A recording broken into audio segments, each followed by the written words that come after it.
Welcome to Sales Velocity TV, where we pull back the curtain on how the top businesses in the world sell more with less resistance. Bringing over 50 plus years of combined sales experience and over 100 million in revenue generated, please welcome the hosts of Sales Velocity TV and two incredibly entertaining gentlemen, Andrew Cass and Aaron Parkinson. Hey, what's happening, everybody? Welcome back to another episode of Sales Velocity TV, where we're going to have a tough talk today. We're going to have a tough talk, Aaron. It's going to be tough talk. No, it's not tough. Tough talk. Hey, listen, I'm just going by the title. It's a tough talk on money, marketing, and mindset. And those are three very big buckets, by the way, that affect, I feel, every phase of business ownership and entrepreneurship. What say you, sir? I actually really like the topic because it's less tactical today and more philosophical. And Yes. the reality is that, tactics move small levers, and strategy and philosophy moves big levers. So, And listen, we do a ton of tactical stuff, right? We do. So we want to balance that out. If you're listening in for the first time, it's a sales show. We're mainly going to help you move the needle on sales. But one of the ways you move the needle on sales isn't always about the sales itself. It sometimes is about the systems, the philosophies, and the way you think about sales in your business. And it leads back to sales, because at the end of the day, obviously, if you want to be in business for a long time, naturally you need to sell a lot of stuff. So that's the obvious.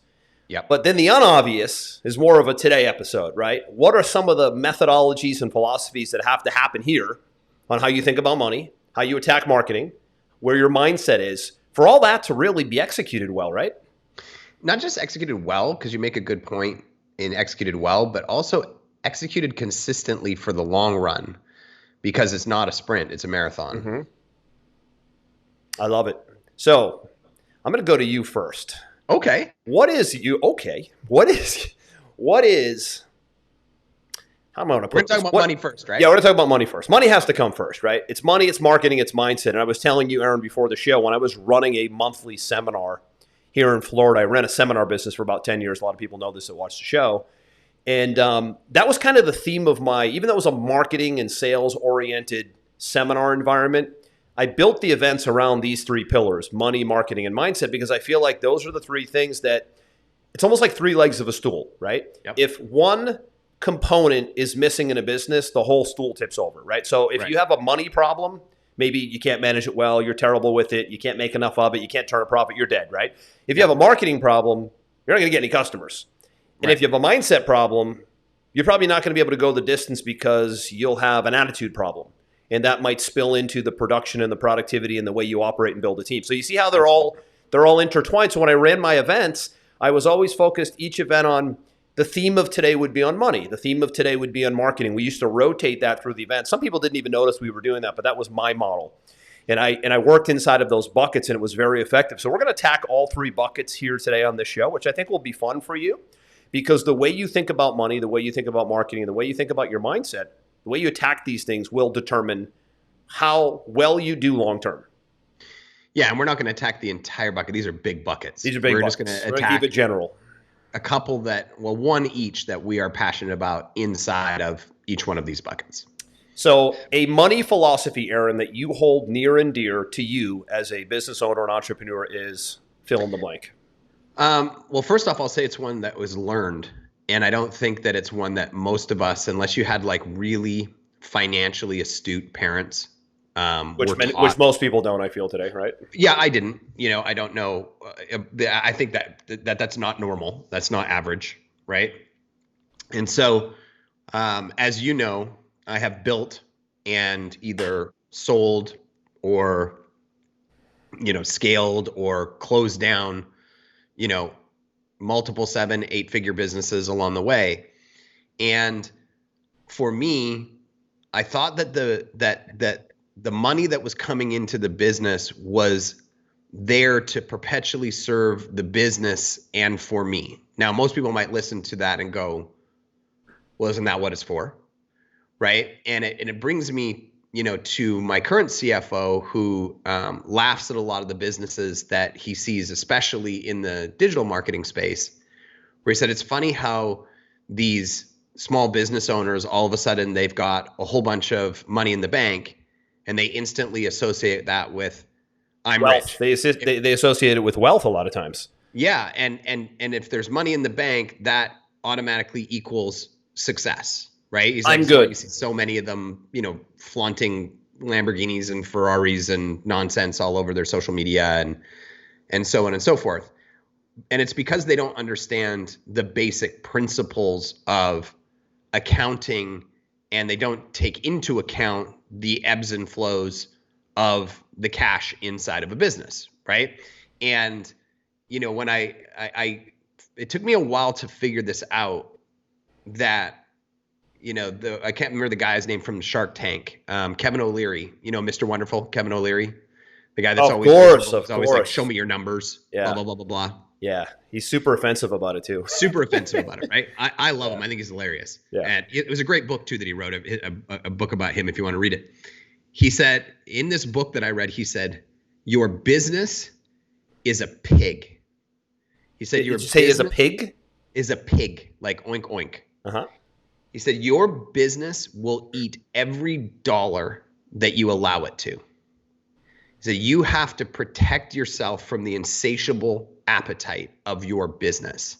Interesting. And I didn't think about that or understand that concept until I realized that both of the businesses, or not both, all of the businesses that I've had, I was approaching it from the perspective of like, everything's going to be amazing.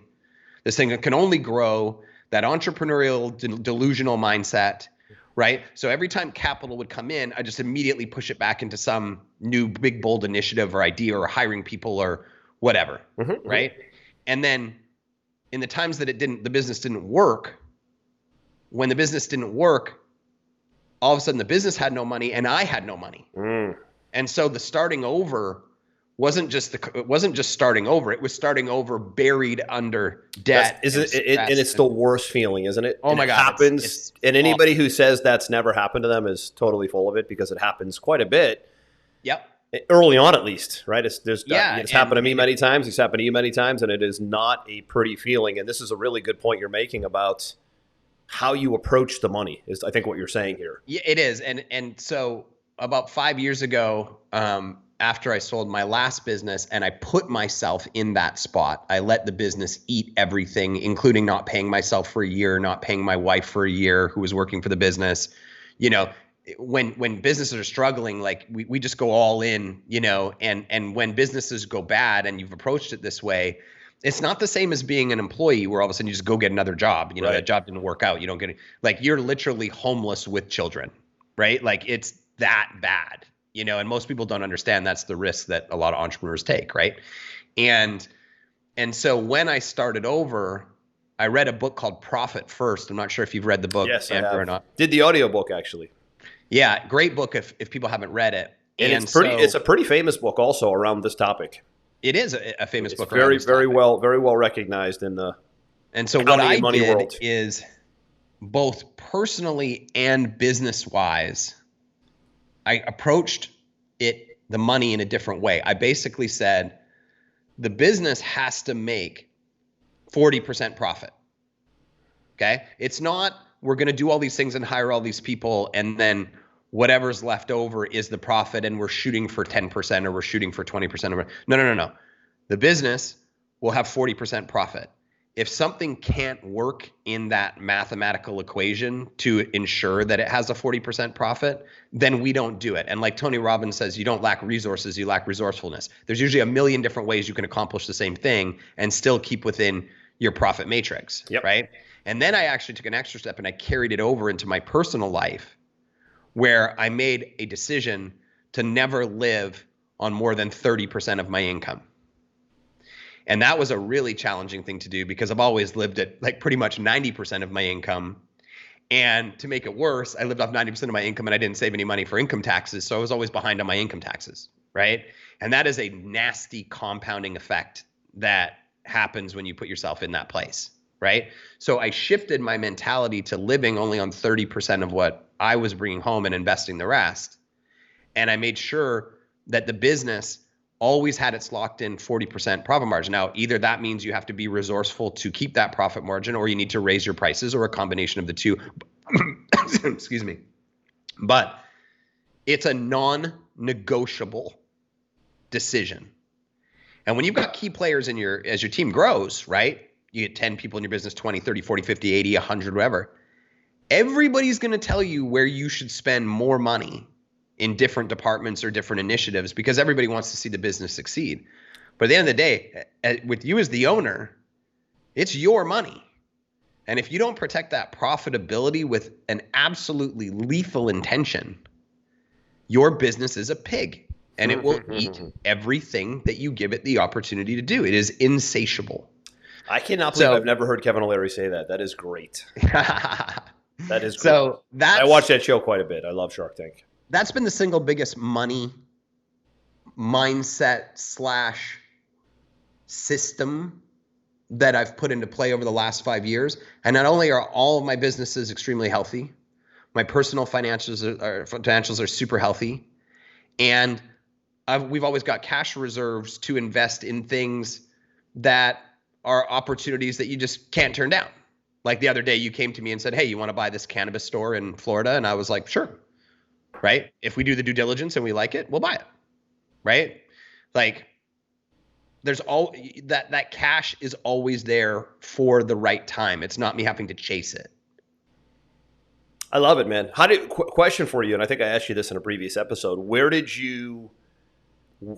made you decide on 40% in whatever business you're referring to now, whether it's current, past? I did a lot of Google research on that specific industry, on what was the profit margin of the most profitably run businesses in that sector. Got it. And then I said, okay, well. So you didn't just randomly choose, is my point. No, I didn't. Okay. No, I didn't. I said, okay. And there was all these different numbers, right? It's funny. Like, you go in and it's like restaurants, right? Yeah. Restaurants are like, well, if you make 5% profit, you're lucky. That's like good, or that's the norm. And people just kind of copy one another, right? But I have friends that have 22% profit margins in their restaurant, right? So why would I lock it at 5 instead of locking it at 20?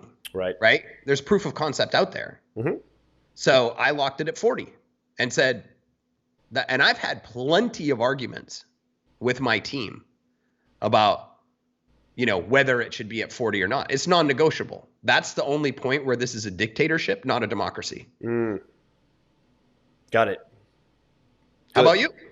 So mine is more metaphysical, I guess. Okay. Meaning that very few people consistently and proudly welcome as much money as they can into their life from every angle. As in opportunities, income streams, new clients, new customers, new subscriptions. They sort of get like squeamish about it. And I find that they end up deterring money as a result, right? The business owners that get very wealthy, get very rich in business, that are liquid in business, they are not bashful, and they are not, I'm trying to find the right wording here. They're not bashful. They're not hesitant. Money is not a dirty word. What's that? Money is not a dirty word to them. Yeah, they're not like, and I think it comes down to value. Like, they know their value so well, their product and service is so good that they're never, ever at odds with taking money, and making more of it. And that's why they make more of it.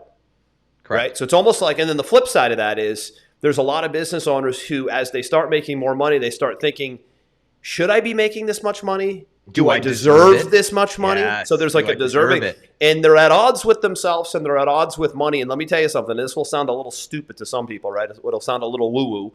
But money doesn't like moving towards squeamishness, right? People are like, what are you talking about? Money doesn't move. No, money tends to move towards those who welcome money. I mean, it's one of those kind of universal principles that I could never explain. It's almost like a law of attraction kind of a thing, which I'm not, I don't think you can lay back and hope for money and money will hit. But you need to be pretty open to receiving, I guess is the word I'm looking for. You need to be a good receiver. This is where I was going. You need to be a good receiver of money. And very few people today, very few business owners, are good receivers of money. They tend to deter money. They get squeamish around money. They think, do I deserve it, like you said a second ago? And that's something that I learned early on, thank goodness, right? That if you know your worth, if you know your value, if you have a great product and service, you should welcome money at all from every angle. Now, if you're doing something shady, unethical, and you're not so sure about the value of your product and service, that would lead to the squeamishness in most cases. That would lead to the at odds with money. So my philosophy is more about being a good receiver, knowing your worth, and welcoming money. Otherwise, you end up subconsciously deterring money or figuring out a way subconsciously to spend it away. That's another thing. You talked about this. You mentioned this in the beginning, Aaron. Sometimes you see money coming in, but a lot of times it's unconscious. It's subconscious. So you see money coming in, you're at odds with it, you're not a good receiver, and you almost find expenses and find ways to push it out. And then you go, why don't I have any money? I'm like, then you say, like, why don't I have any money? Because you're a shitty receiver of money. And you're also a shitty manager of money. And money doesn't like to be shit on. And maybe it's because you don't believe you deserve it. Like there we go. And now we're back to a deserving thing again. Exactly. And there's probably a lot of that in my younger days where there's maybe I doubt. just didn't really. That's a maturity thing also, by the way. That takes some. Yeah, maybe I didn't believe I deserved to be wealthy, right? And I had to work through a lot of those things. And it's, it's really, really common for a lot of people, and they don't realize how many blockages they have. Blockages is the word. Yes, there's some blockages. Right? Yeah. I mean, when we were growing up together, and we've known each other for a long time, we used to talk about terms that people throw around like money is the root of all evil. There you go. Or there's very, very damaging language around money that comes from upbringing. Right. Or rich people are evil. Or like all of these terms that people like to use, and you see it happen in the media all the time. Yeah. You see the media just constantly shitting all over rich people. Yep. Right. Yep. Especially the current party in office. The current party in office is tradition. They're on a mission. The policies that they want to pass right now are very much geared towards taxing the rich at every single phase possible. Now, I get the fact that if there's loopholes and the rich aren't paying taxes, of course that needs to be looked at. Nobody thinks they should not pay taxes. But when you continue to penalize them at every corner, which is kind of what's happening right now, right? And by the way, those are the biggest donators to charities by far. There isn't even a close second. So if you look at their employers, if you look at that's where I was going. If you look at their charitable donations and you look at how many people they employ and give jobs and livings to, it is astronomical. But they're targets for that reason. It's incredible to me. Right. And when you look at like social media comments of people who are cheering this on, they're rooting this on. This is a damaging money mindset. Almost without exception, they're all broke. No doubt. It's mathematics, man. It's with 99.9% accuracy. When you look at somebody like an Elizabeth Warren, not to get political, but she's just at every angle. I don't even know if she's even serves anymore, but all she wants to do is take down every single successful billionaire in the country. Like it's almost like she's one of those politicians that is just, if you're a billionaire, I'm coming for you. Maybe it's because like she never earned any real money and she's like upset and it's spite, but that's the angle that gets taken. And you got to ask yourself, like, is your conditioning in your mind, does it lead you towards aspiring to be wealthy, or does it lead you towards not trusting or having distaste towards, because if you've got those things rolling around in your head, you're going to find a way to self-sabotage. That's it. It's a self-sabotage thing, right? And a lot self-sabotage around money. I mean, there are people, Aaron, out there that run training regimens, programs, courses, events on sabotaging themselves when it comes to money. I think Tony Robbins, in a lot of his work, it goes there. I mean, a lot of it's mindset, but a lot of it's mindset around money and the self-sabotage, the stories we tell ourselves, the language and the phrasing we use are all money deterrents. Like you're not going to be able to attract and bring a lot of money into your life if you have this damaging dialogue. That's what I call it, right? I think I ran a segment once called damaging dialogue, right? If you have damaging dialogue around money, that's problematic. This is the rich dad, poor dad story, by the way, world famous. It's so funny that you chose those two, because I was going to say two of the best people that you can read about like this through is Robert Kiyosaki and Tony Robbins. Yeah, and the Rich Dad, Poor Dad books, the first book, which was an icon. It was huge. It was amazing. And still to this day, it's one of those like Think and Grow Rich books, so it just keeps selling and selling and selling. Think and Grow Rich is another one. And people keep referencing, right? And those books have stood the test of time for decades. And they're all around a lot of it's around your mindset around money when you think about it, right? The rich dad, poor dad. I had a poor dad who self-sabotaged around money, and I had a rich dad who was constantly opportunistic. He welcomed money. He was always looking for opportunities.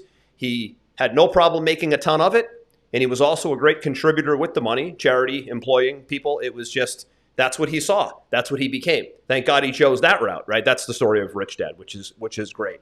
And then Think and Grow Rich, by the way, 2 great books that I don't think anybody hasn't heard of them. We'll put them in the show notes. But Think and Grow Rich is a very metaphysical book as well. It is a book where when you read it for the first time, you go, so these are the behaviors I'm going to have to put in place around money. And there's affirmations, thought processes. But yet, this wasn't Andrew Carnegie's ideas. These were the things that billionaires since the early 1900s have done. So you go, well, he studied 40 some odd multi-billionaires from 18th, 19th century. I don't know how far back he went. I don't even know if there were any billionaires when he did that study, but he did study Carnegie. I don't know if Carnegie was a billionaire at that point, or I don't know if they were all on the way. The Rockefellers, but they were the icons. Yeah, they were the icons. And here's the thing that I think a lot of people miss too, right? Like when I've been raising my kids, that's why I've been working from home for 20 years, is because I wanted to raise my kids myself. And I always remembered thinking when I was growing up, why didn't anybody ever teach me about money? Like to understand, it's a shame, how to save it, how it works, how markets work, how loans work, how taxes work, how something as simple as balancing a checkbook back in the day when you had a checkbook was, like concepts around leverage. Like, why didn't anybody ever talk to me about this stuff? And so I made it my goal to demystify the conversation around money with my kids. I talked to them about real estate. I talked to them about, index funds. I talked to them about gold markets. I talked to them about loans. I talked to them about revenue and multiple streams of income. And they're like sponges. Like they take it all in, right? And so many people, how many families do you know, Andrew, who say, we don't talk about money in the house? And here's the thing, that comment happens a lot.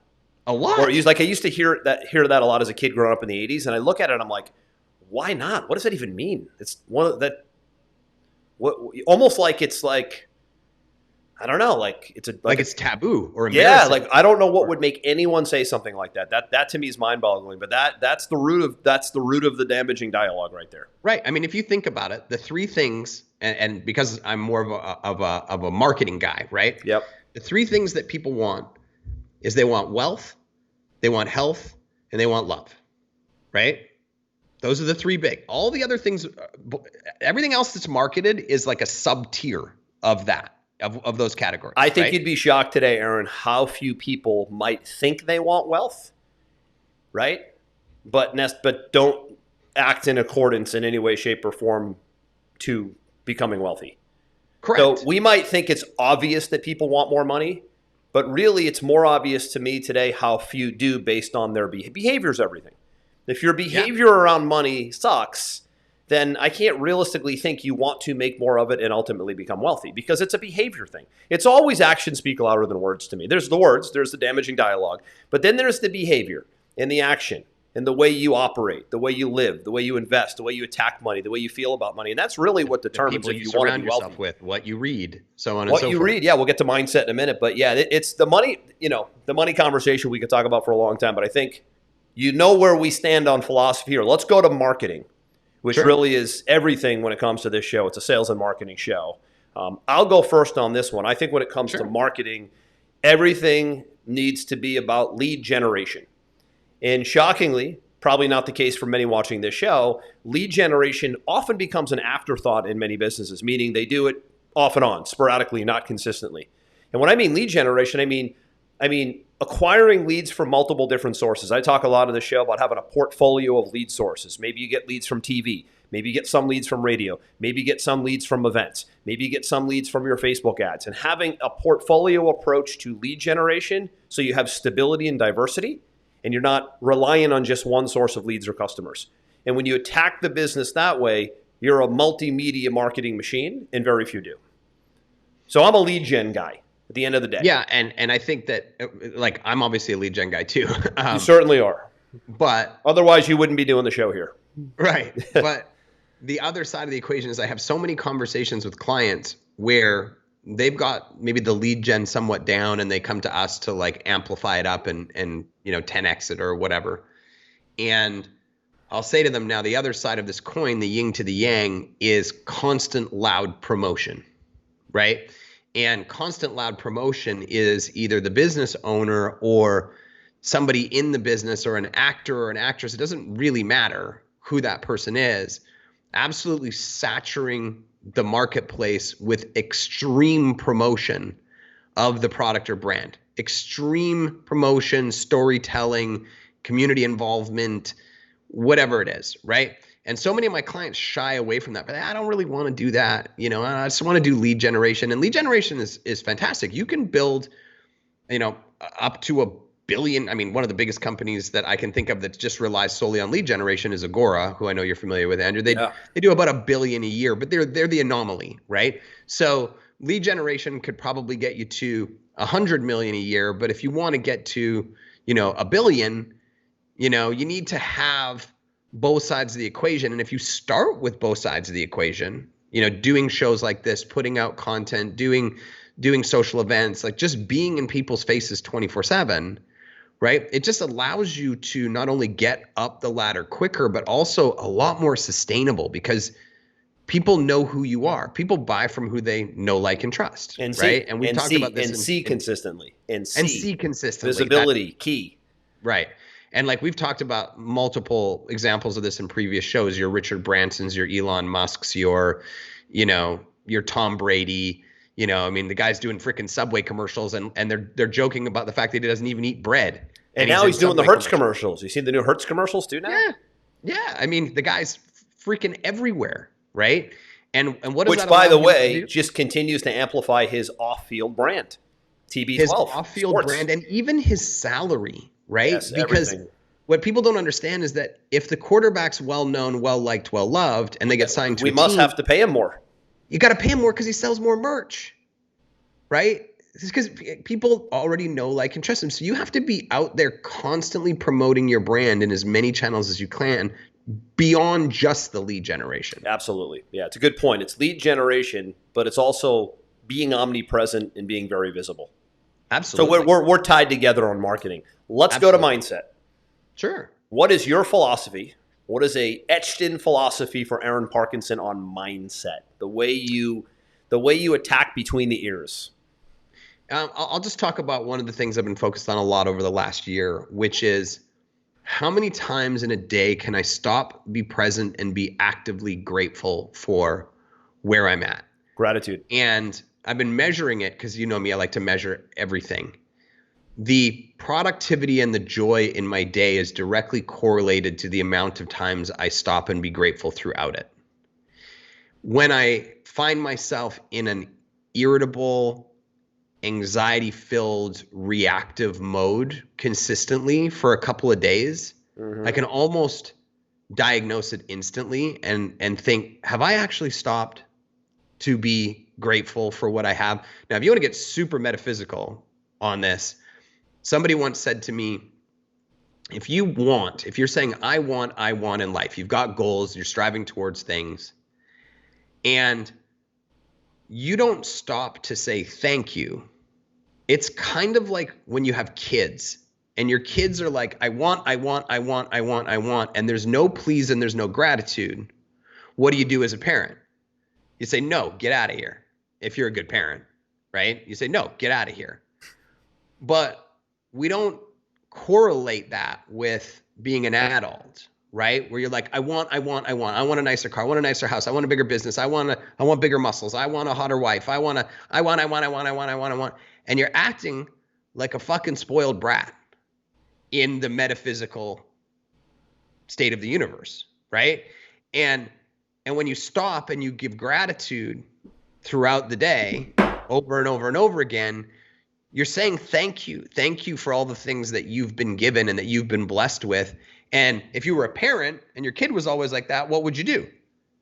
Well, you'd give them more stuff, right? Because they're grateful and they're making you feel good about the transaction and they're appreciative, right? And so it builds more of what you want because you're in alignment with the natural state of things. Yeah. Right. So that may be a woo-woo. No, I don't think it is. I listen, Aaron, one of the commonalities that I've noticed in studying some of the greats over the years, in looking at the Think and Grow Rich type books, where even go back, pre-internet and early 19th, 20th century type entrepreneurs, even up to today, when you look at some of the big players today, if you study them deep enough, they tend to have a big gratitude muscle in their body, right? They tend to be thankful, or take the time for thankfulness, or take the time for gratitude. And it's something that slips our minds quite a bit. We often take for granted where we're at. I'm guilty of it all the time, right? You jokingly, you bring me back to earth a lot of times. We'll look at our numbers in our business, and I'll be like, man, we just had a record month, but we really got to stop playing small. We should be doing better. And you're like, what are you talking about? We just had a record month. You need to stop and be grateful for what we just achieved and the milestone we hit. I'm like, man, thank God you're here to tell me this, because I was actually serious. Yeah.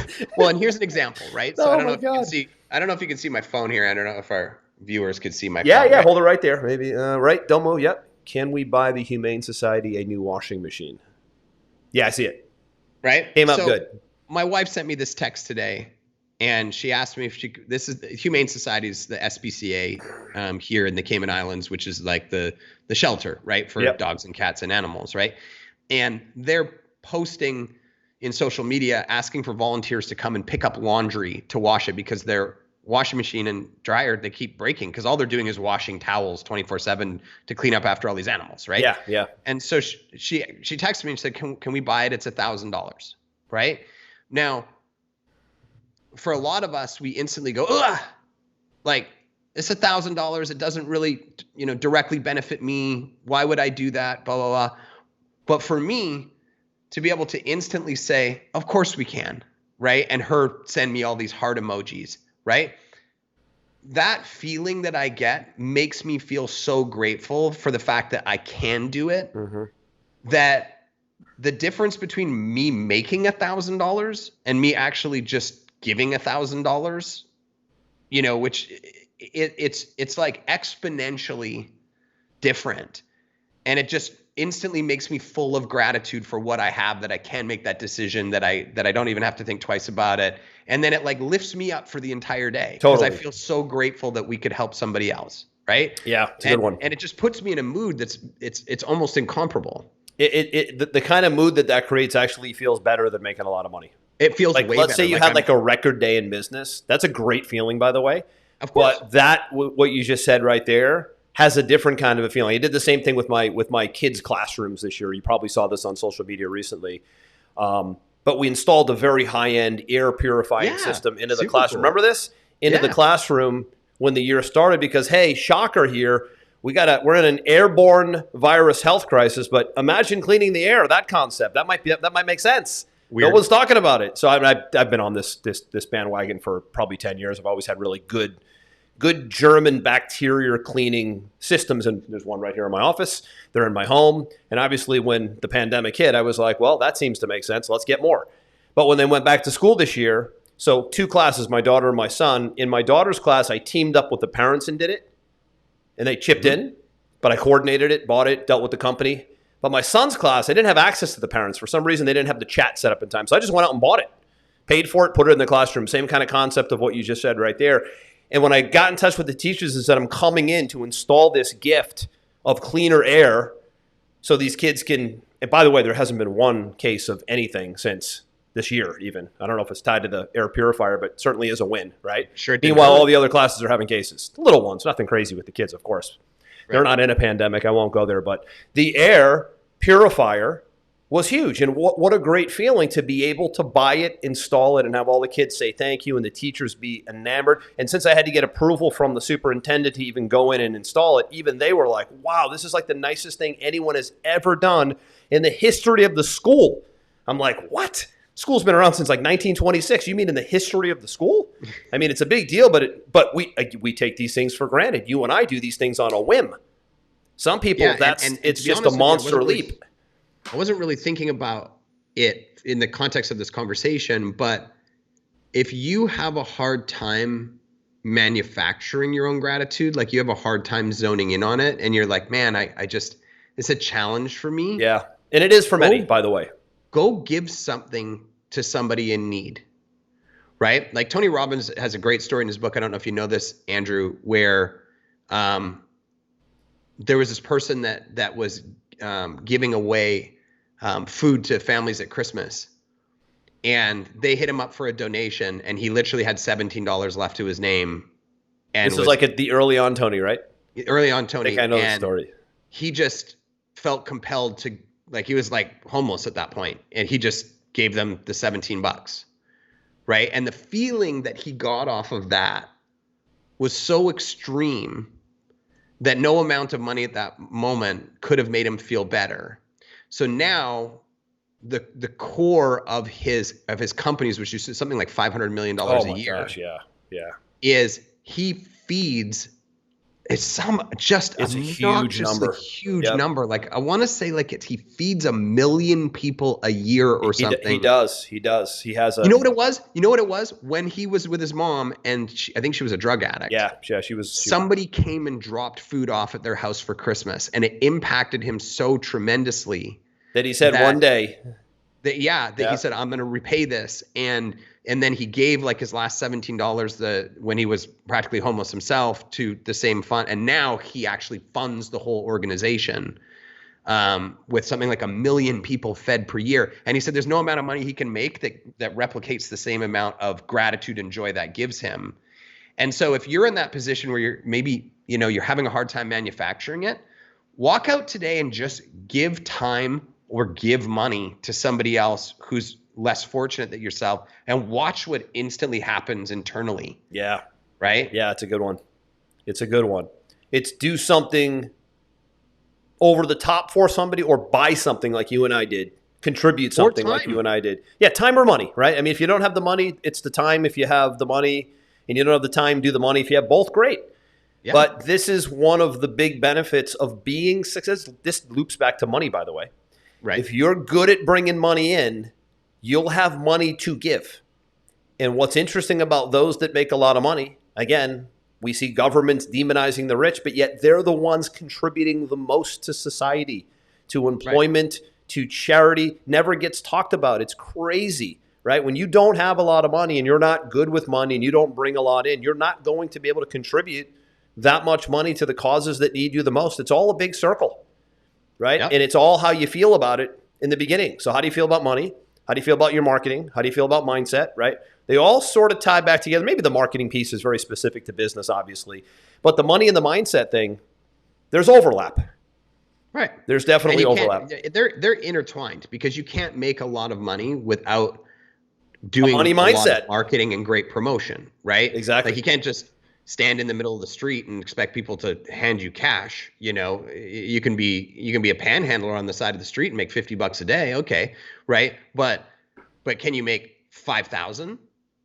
Can you make 50,000? No, you can't. Right. You can only do that when people know, like, and trust you, and you have something to offer to the world. Yep, exactly. Here's a piece of advice, Aaron, I want to leave off with today that I think is really, really important. And I learned this early on, and I'm very good at this today, and so are you. You also have to be really good at choosing business models that even put you in a position to make a lot of money. Some people choose business models because, and anybody that says follow your passion and the money will follow, please run the other way. That is a charlatan. That is not true. There are no economics behind that statement, and economics matter, right? So we're going to leave off with some pragmatic advice here today. Yes, that helps. But it isn't the only thing here. Certainly, if you can find a passion and you're loving what you do, and it's always helpful, but it doesn't mean it's going to allow you to become wealthy or rich in the business. And looping back to my philosophy, if you're in business to not get rich or become wealthy, you probably shouldn't be in business because the stress isn't worth it.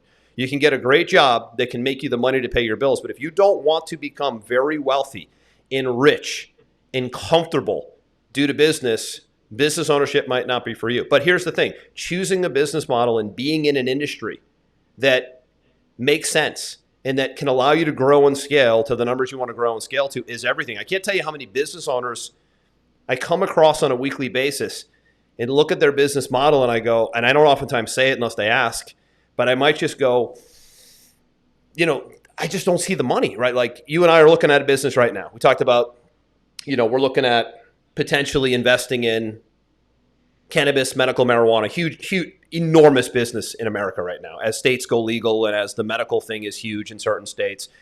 But there's certain elements of the business that I look at and I go, I don't, it's as great as it would be to be in that business model, because on the surface you go, wow, it must be a cash cow, right? This is kind of how a juvenile mind thinks. Oh, cool, it must be a cash cow. We should invest in it. But then there's different elements of the business. You can go, I don't see the economics here. I do here. I don't here, right? So if you don't take the time to do that, you could end up in a business model that sounds cool and fun and exciting, but has very little income potential. Then you're stuck.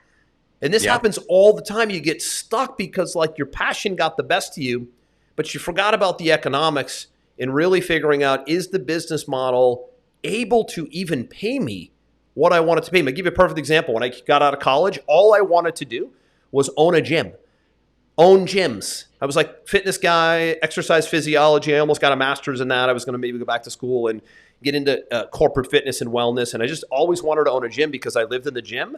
But thank God I didn't, because gyms have the worst economics in the world. Now, the gyms that have great economics go beyond the gym. Personal training, nutrition, consulting, online, right? So you can make it really work well. But on the I've owned a gym, as you know. I know it. You know, there's no numbers, right? But it sounds fun. It's like owning a restaurant. I owned a restaurant in Manhattan too at one point in my days, and we got absolutely massacred because it sounded like an amazing idea, and we put a few $100,000 into it. And sounds fun. You know, we were in Union Square in New York City, and man, it was so cool in our 20s, me and two of my partners, to be able to go, you know, we own a restaurant in Manhattan if you ever want to come in. It was so cool going in, being around it for the 6 months or a year that we had it. But man, we got our heads handed to us because we were young guys that just thought it was cool. Didn't understand. There's a lot of people that go into business and plot money down because they think it's cool or sounds good. Restaurants and gyms come to mind. I've done one and I wanted to do the other. So leaving off with this point is be careful with the business model you're in, because you need to make sure the business model you're in, even if you love it, has economics attached to it that can allow you to scale. So here's one of my questions, Aaron, that I didn't even tell you this, but I'll tell you now, is I asked the guys that I'm doing due diligence with in the medical marijuana space to potentially invest. I said, here's the deal breaker for us. Am I able to install a subscription or continuity model in your business, or is that against franchise rules? Because if there's no continuity and there's no subscription opportunity, I'm probably out, no matter even if you paid me to do it, right? So he's like, great question. We've never had anyone do it. We'll get with corporate and find out. So you see the questioning here? Very little stability if you're in a business without continuity and subscription income. Right. Very big problem. Can I ship you our newest strain of marijuana once a month for $99 for you to sample? It's so funny you said that, because here's what I asked them. You and I haven't talked about this. I said, listen, here's what I want to do. I'm giving you my business model. You can steal it, I said, because you know how people are. I don't want to tell anybody. Go take it, right? There's I'll out market and sell. I'll out market and sell. They're not going to do anything anyway. Exactly. Or I'll out market and sell you anyways. So here's my business model. I want to do a monthly newsletter, physical print, on the education of cannabis, medical cannabis. Right. So we would have a research and writing team produce a nice, 4, 5, 6 page newsletter every single month. And then we would do a sample of the month on some sort of CBD product. This month it could be a gummy. This month it could be a tincture. This month it could be whatever. And it physically arrives in the mail every month. I said, maybe it's a $49.95 per month membership. And if I can't do that, I'm out. If I can do that and it's not against franchise guidelines and you're willing to put that in an agreement, then that makes the business model very satiable. If not, it's a transaction-based business model on selling medical memberships or selling I think it's a medical marijuana license for like $200 a year. I'm like, who makes money on that? Sounds awesome. You can be in the medical marijuana space. All that money. Think about how big it is in the news. But where's the beef? That's right. What you want to think about. What was the question that I asked you when we looked at it? Don't remember. Tell me. I said, great that for now you need a medical license. Oh, yes. Yeah. To buy marijuana in Florida. Mm-hmm. But what happens when it just becomes legal? I got the answer, buddy. Well, do you want to share it? You want to? Because I'm like, then you're no different than anybody else. So check this out. So my concern, again, due diligence, guys, really important as you're watching this, is does the business model and can you think ahead? I've always been very intuitive with trends and geopolitics and economics. And I've always had a knack for seeing a little bit more ahead of most. And I don't say that to brag. I thank God I'm blessed with that ability, right? And same thing here. I said, what happens if Florida goes legal? Florida's a medical marijuana state. I'd love to invest in the medical marijuana business. It's a cash cow, or potentially. What happens if they go legal? Is there suddenly no need for medical? Here's the loophole.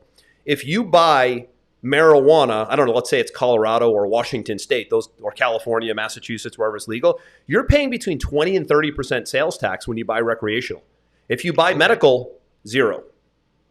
Okay. And if you buy, and here's the thing, now all of a sudden we're getting into some economics, Aaron, right? And if you buy medical with a real prescription from a real doctor, which I'm always a fan of, I don't like anything recreational personally, the credibility's there, the accountability's there, and the fact that it's medical backed is there, and then you're not getting hammered for 20, 30% recreational sales tax when you just go down to the dispensary and like buy a thing of gummies, you're getting creamed.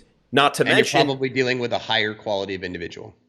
Without question. Yeah. So there's some elements there at play that give the medical marijuana business that I'm looking into some legs versus if the state goes legal. So it's just, a little bit of inside baseball here for you listeners. I think it's always important to maybe see what we're looking into, right? Looking into being investors and other things. And again, this is a money mindset. Right? It loops back to a money mindset. Where is there another money opportunity? It's Shark Tank. Kevin O'Leary, where is the money? Show me the money. Where are the income streams, right? So for me, the takeaway here, can a subscription model be installed? What does it mean if medical, what does it mean for where we are in Florida if the state goes legal? What does it mean for the medical? So we're looking at the medical side of things, right? So what does it mean if the state goes medical, right? These are little things that make all the difference. Those two things in this due diligence make all the difference in business, in my view. Because if those two things are not known, then you go into it unknown, and you go into it with very little income potential and very little idea of what happens if the industry or compliance changes. Yep. So leave you with a little due diligence on the economics of the business that you're in. Make sure you're in a position to even make money. Make sure you're in a position to make big money and be okay with making big money, because you shouldn't be in business if you don't want to make big money. Who said go big or go home? I don't remember, but I've lived by that for a long time. You Absolutely. should. Absolutely. Let's wrap it up. Let's wrap it up. This was a good one. Tough talk. It wasn't that tough, really. I think we could have been tougher. It was tough talk on money, marketing, and mindset. But hey, hopefully we shared some ideas and philosophies that will maybe get you unstuck in these areas, because they can be sticking points every step of the way. All past episodes, by the way, salesvelocitytv.com. We're live every Friday in the public Sales Velocity TV Facebook page at 11 a.m. Eastern. We will see you in the next episode. Aaron, this one's a wrap. Happy Friday. We hope you enjoyed this episode. Sales Velocity TV is powered by Pipeline Pro, the ultimate all-in-one sales pipeline management and marketing automation platform that makes all others obsolete. And we can prove it. Take a tour at gopipelinepro.com. See you on the next episode.